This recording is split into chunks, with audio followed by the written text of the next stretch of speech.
Standard Mathematics Chapter 1 Applications of Matrices and Determinants. Exercise 1.1 second problem second subdivision. Find the inverse of the matrix if exists னு கொடுத்திருக்காங்க.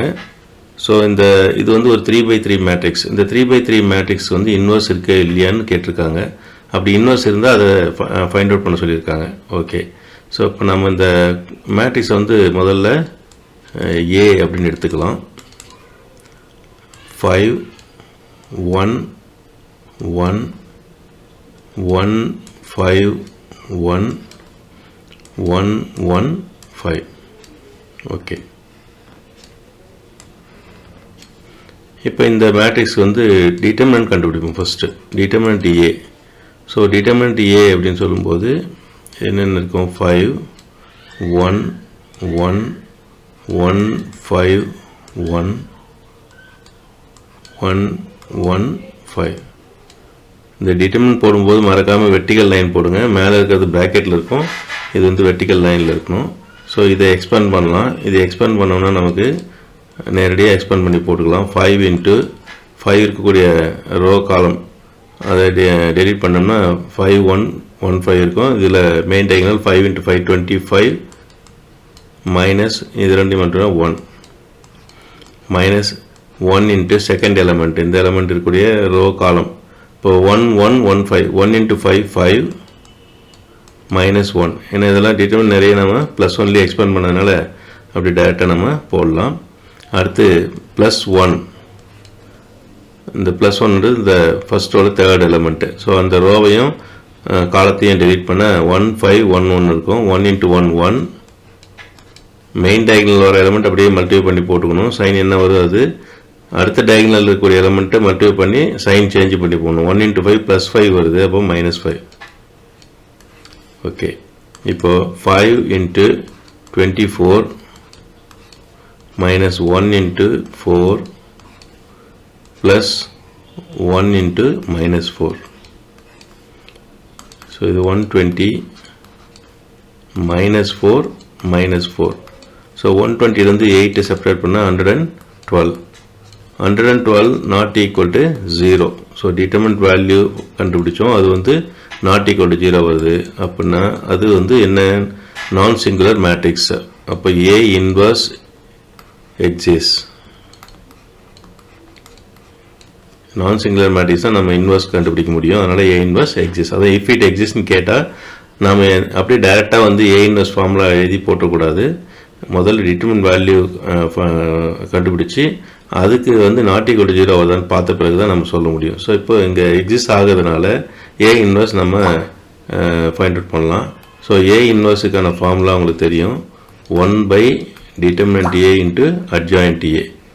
So அப்போது நம்ம determinant A value தெரியும். அடுத்தது என்ன பண்ணணும்? adjoint A find out பண்ணணும். So adjoint A வேணும்னு சொன்னால் முதல்ல வந்து நாம் கோஃபேக்டர் மேட்ரிக்ஸ் கண்டுபிடிக்கணும். AIJ cofactor matrix. Cofactor matrix அப்படின்னா நம்ம நேரடியாக நம்ம ஏற்கனவே இந்த வீடியோ ஒன்று சொல்லியிருக்கோம், அந்த வீடியோ பார்த்துக்கோங்க. டைரெக்டாக நம்ம என்ன பண்ணலாம்? போடலாம். ஃபஸ்ட் எலமெண்ட்டு 5 எடுத்துக்கிறோம். முதல்ல ப்ளஸில் ஆரம்பிச்சுக்கோங்க. +5 இருக்கக்கூடிய ரோ காலம் டெலீட் பண்ண இந்த சப் மேட்ரிக்ஸ் இதை வந்து நம்ம மைனராக மாற்ற போகிறோம். டிட்டர்மினன்ட் ஆச்சுன்னு சொன்னால் 5 × 5 25 -1. ஸோ அப்போ 25 -1. நெக்ஸ்ட் டைம் மைனஸ் எடுக்கணும். இது வந்து இந்த 1க்கானது. இந்த 1 இருக்கக்கூடிய ரோ காலம் அதை டெலீட் பண்ணால் 1 1 1 5 1 × 5 5 -1. அப்போ 5 -1. எப்பவுமே இந்த கீழேருந்து மேலே பெருக்கக்கூடிய எலமெண்ட் வந்து சைன் சேஞ்ச் பண்ணி போகணும், மறந்துடாதீங்க. அந்த மேலே மெயின் டயகனல் வர எலமெண்ட் அப்படியே டைரெக்டாக என்ன பண்ணணும்? என்ன சைன் வருதோ அதை அப்படியே போட்டுக்கலாம். ஸோ இது கொஞ்சம் கேப் இருக்கணும். நெக்ஸ்ட் வந்து +1 ப்ளஸில் வந்து ப்ராக்கெட். இப்போ இது வந்து ஃபஸ்ட்டு ரோவில் தேர்ட் எலமெண்ட்டுக்கானது. அப்போ இந்த ஃபஸ்ட்டு ரோவையும் தேர்ட் எலமெண்ட்டையும் டெலீட் பண்ணால் 1 × 1 1 1 × 5 +5 வருது -5. அப்போ 1 -5. சரி, அடுத்து செகண்ட் ரோ.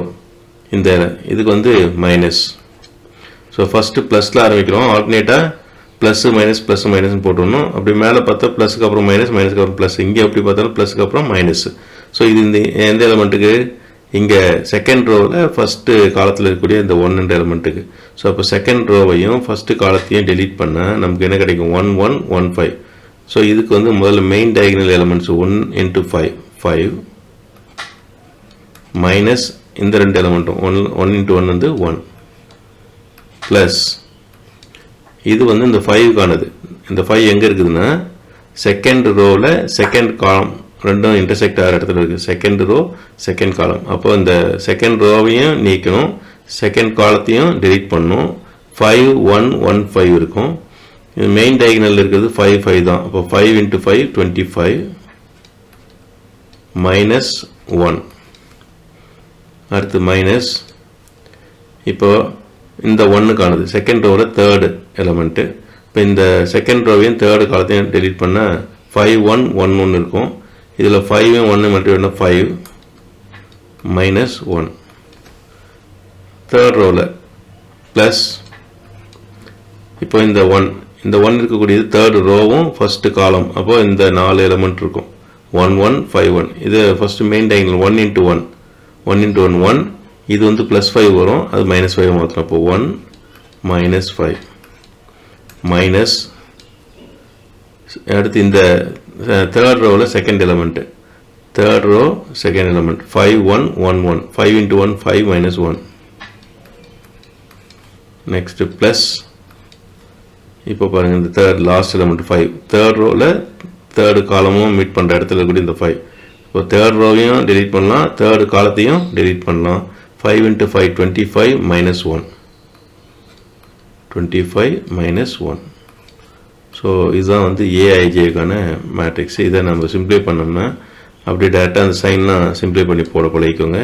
25 மைனஸ் வந்து 24 ப்ளஸ் 24 வெளியவும் ப்ளஸ், அப்போ ப்ளஸ் 24 வரும். சரி, அடுத்தது 5 மைனஸ் 1 வந்து ப்ளஸ் 4, வெளியே மைனஸ் இருக்குது, அப்போ minus 4.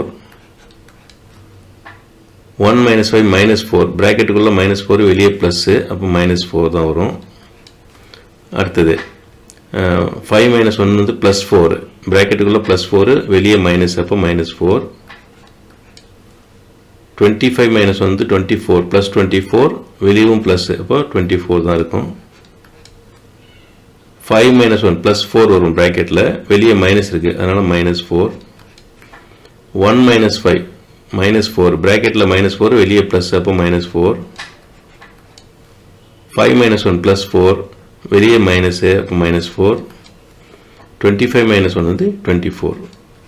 So this is AIJ. இப்போ நமக்கு அட்ஜாயிண்ட் ஏ வேணும். அட்ஜாயிண்ட் ஏ அப்படின்றது என்னென்னா இந்த ஏஐஜே அப்படின்ற கோஃபேக்டர் மேட்ரிக்ஸ் கண்டுபிடிச்சோம் இல்லையா, அதோட டிரான்ஸ்போஸ். அப்போது நம்ம இங்கே ஏஐஜேன்றது மேலே இங்கே இருக்கக்கூடிய மேட்ரிக்ஸ், இந்த மேட்ரிக்ஸில் என்ன பண்ணணும்? டிரான்ஸ்போஸ் பண்ணணும். டிரான்ஸ்போஸ்னால் ரோஸை வந்து காலமாகவும் காலமை வந்து ரோஸாகவும் கன்வெர்ட் பண்ணணும், இன்டர்சேஞ்ச் பண்ணணும். ஸோ நம்ம ஏதாவது ஒரு ஆப்ரேஷன் பண்ணால் போதும், ரோஸ் எல்லாத்தையும் என்ன எழுதலாம்? காலமாக எழுதலாம். ஸோ அப்போது 24 ஃபஸ்ட்டு ரோ எடுத்துக்கிறேன். 24 மைனஸ் 4 மைனஸ் 4ன்றது இங்கே அப்படியே எழுதுறோம். 24 மைனஸ் 4 மைனஸ் 4. செகண்ட் ரோ வந்து மைனஸ் 4 24 மைனஸ் 4 இருக்குது, அதை அப்படியே காலமாக மாற்றலாம். Minus 4 24 minus 4. தேர்டு ரோவை காலமாக எழுதும்போது minus 4 24. So this is adjoint A. இப்போ என்ன ஏ இன்வர்ஸுக்கு என்ன ஃபார்முலா? நமக்கு ஏ இன்வர்ஸுக்கு இங்கே எழுதியிருக்கோம் பாருங்கள். A inverse equal to 1 by determinant A into adjoint A. So 1 by determinant A எவ்வளோ நமக்கு? 1 பை 112. சரிதானே? 1 பை 112.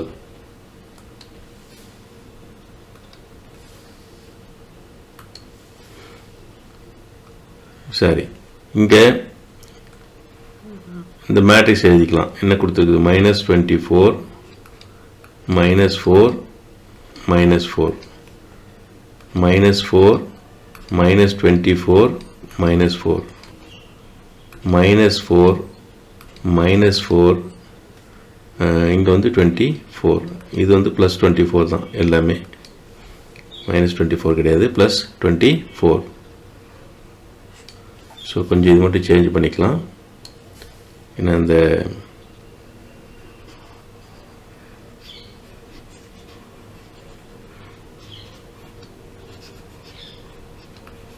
ஓகே, இது கொஞ்சம் கீழே நம்ம இடத்து ஃப்ரீயாக இருக்க இடத்துல எழுதிக்கலாம்.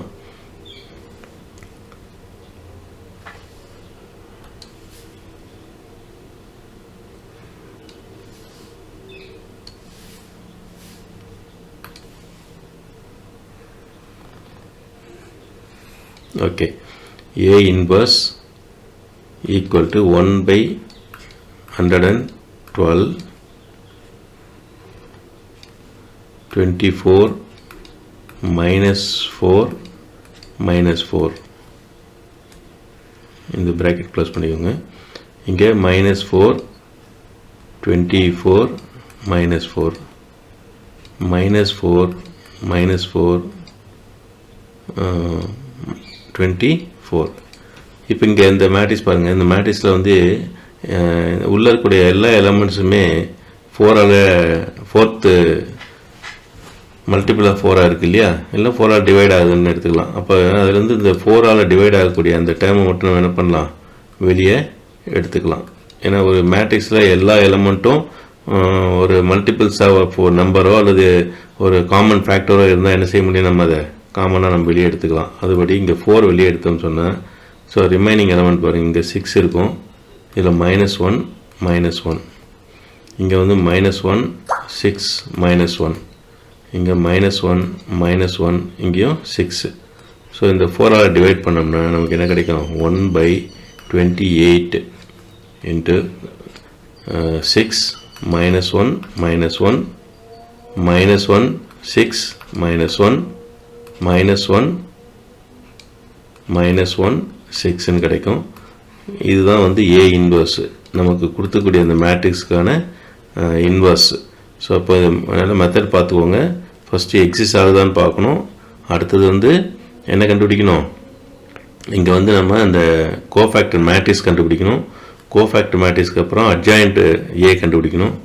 A இன்வர்ஸ்க்கான ஃபார்முலா எழுதி அதில் சப்ஸ்டிட் பண்ணுறோம். இந்த மேட்ரிக்ஸை பொறுத்த வரைக்கும் இந்த மேட்ரிக்ஸ்குள்ள இருக்கக்கூடிய எல்லா எலமெண்ட்ஸும் 4ஆல் டிவைட் ஆகிற மாதிரி இருக்குது. அதனால் அந்த 4 வந்து நம்ம என்ன பண்ணியிருக்கோம், வெளியே காமனாக எடுத்திருக்கோம். இதை கேன்சல் பண்ணோம்னா நமக்கு 1/28 இந்த மேட்ரிக்ஸ் கிடைக்குது. இதுதான் வந்து நமக்கு தேவையான இன்வர்ஸ் மேட்ரிக்ஸ்.